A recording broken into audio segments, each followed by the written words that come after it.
নমস্কার। পটল ভর্তা করার জন্য পটলের খোসা এভাবে আমি ছাড়িয়ে নিচ্ছি। তারপরে পটলগুলো ধুয়ে এরকম ছোট ছোট পিস করে নিতে হবে। কচি পটল নিতে হবে, পটলের বীজ যাতে শক্ত না হয়। এদিকে সামান্য জল গরম করে তার ভিতরে একটু লবণ দিয়ে পটলগুলোকে একটু ভাপা দিয়ে নিচ্ছি।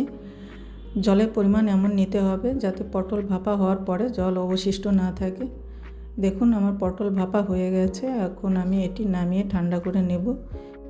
এদিকে ফ্রাই প্যানে সরিষার তেল গরম করে আমি দুটো শুকনো লঙ্কা ভেজে নিচ্ছি আর দিয়ে দিচ্ছি 1 চামচ কালো জিরে আর দিয়ে দেব একটি রসুনগুলোকে হালকা ব্রাউন করে ভেজে এর মধ্যে দুটো মিডিয়াম সাইজের পেঁয়াজ কুচি দিয়ে দিচ্ছি। এগুলো হালকা ব্রাউন করে ভাজতে হবে। দিয়ে দিচ্ছি 4-5টি কাঁচা লঙ্কা।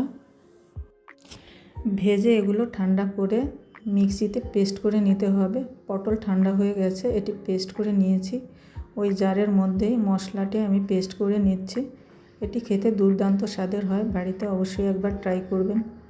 ভালো লাগলে লাইক, কমেন্ট এবং শেয়ার করতে ভুলবেন না প্লিজ। এবার আমি ফ্রাই প্যানে যে তেল ছিল সেই তেলের মধ্যেই এই পেস্টগুলো দিয়ে দিলাম। এবার মিডিয়াম টু লো ফ্লেমে কিছু সময় যাবত এগুলো ভেজে নেব। দিয়ে দিচ্ছি স্বাদ মতো লবণ আর হলুদ এবং নাড়তে থাকতে হবে যাতে তলায় লেগে না যায়।